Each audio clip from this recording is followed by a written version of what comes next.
Ditanggap Dewi Lanjar.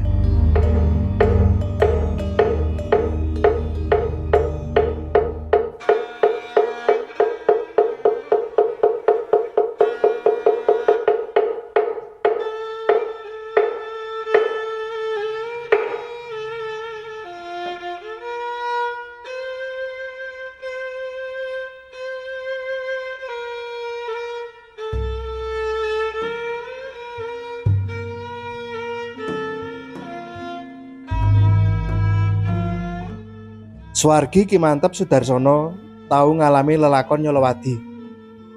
Pengalaman iku dumadi udakara taun 1970-an. Nalika iku asmane Ki Mantep Sudarsono durung kondhang.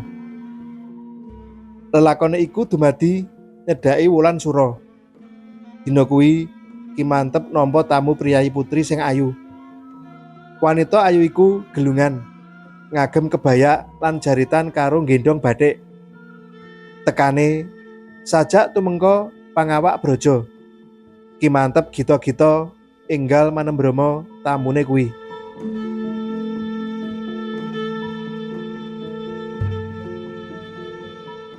Kula saking Pekalongan, niat kula ajeng wayangan benjang sura ngajeng niki ngepasi malam Jemuah Kliwon. Ature tamu kuwi sakwise lungguh. Oh nggih Bu, mangke wonten pundi? Wonten KUD Karyamina Pak. Pinten Pak Mantep tanggapane? Kula betah panjenengan kemawon kalih mbekta pesinden, tukang kendang lan tukang gender. Panjaluke wanita kuwi.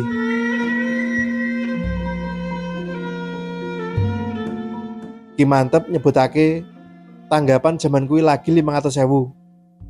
Ibu saka Pekalongan kuwi langsung nyanggupi lan menehi panjer 100.000. Dhuwit diparingake marang Ki Mantep lan ditampa kanthi renaning ati. Wanita iku ngelingake meneh dina tanggapan Jemuah Kliwon sasi sura.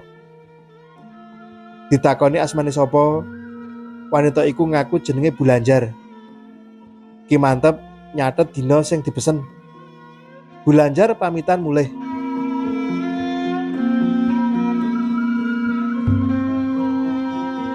Sasi sura dina Kemis Wage.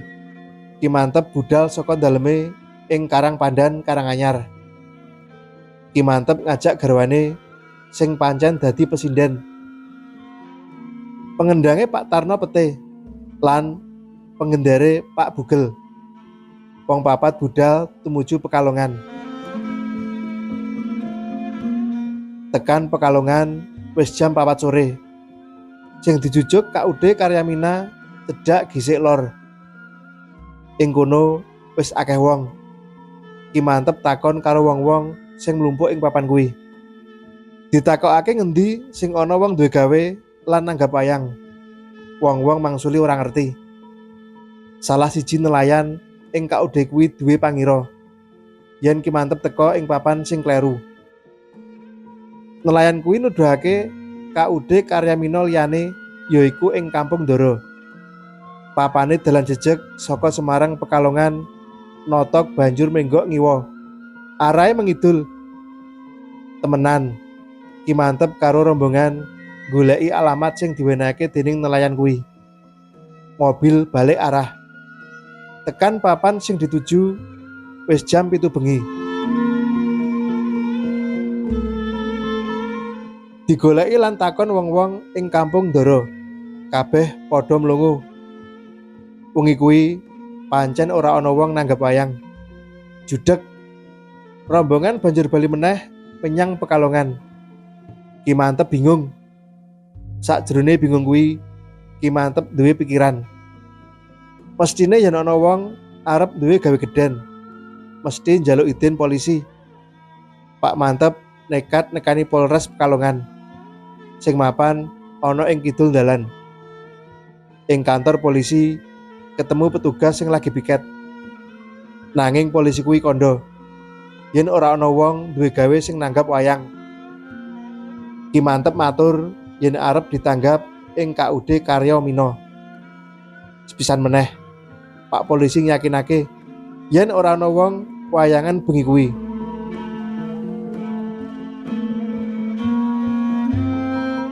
Kanggo mbuktekake yen wis tekan Pekalongan, Ki Mantep banjur gawe surat pernyataan sing ditandatangani polisi. Mengko yen ana urusan bisa nuduhake bukti yen dheweke ora mlenjani rembug.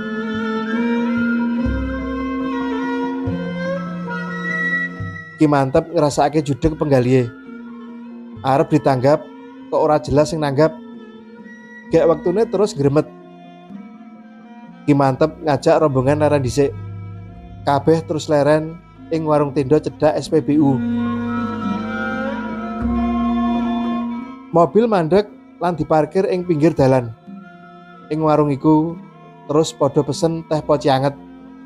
Nyamiane jadah bakar lawuh tempe. Bakule wanita wis sepuh ngajak ngobrol.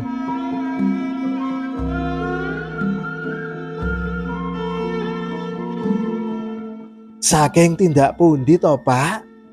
Kok ketinggal sajak saya? Pitakone si bakul kuwi. Walah Bu, kula niki ajeng mayang ning mboten sida. Lah sing nanggap mboten wonten. Wangsulane Ki Mantep. Loh, lah sing nanggap sinten? KUD Karya Mina, Bu. KUD Karya Mina nggih celak mriku wau. Kandhane mbok bakul karo nuding arah KUD Karya Mina. Ning mriki dalu niki mboten wonten tiyang wayangan. Lah sing ngundang sampeyan sinten asmane? Sing nanggap kula niku Piyayi Putri, namine Bulanjar. Gendong badhe, leres napa mboten? Loh, leres kok panjenengan priksa? Niku sanes tiyang, Pak. Dewi Lanjar ratune seganten ler. Bejo, Pak, sampean mboten sida ndalang. Umpama sida ndalang, sampean kalap mboten saged wangsul.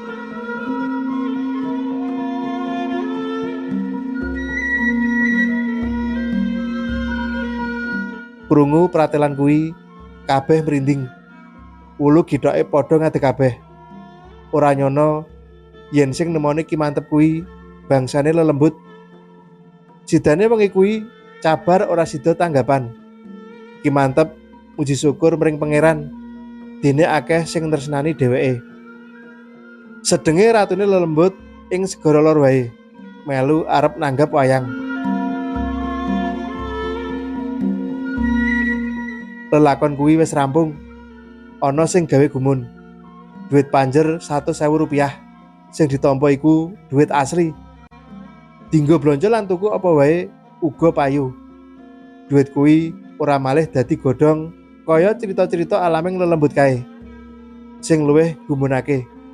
Sakwise lelakon iku, tanggapan dalang tambah laris. Mataun-taun entuk tanggapan terus. Jenenge Ki Mantep tambah kondang.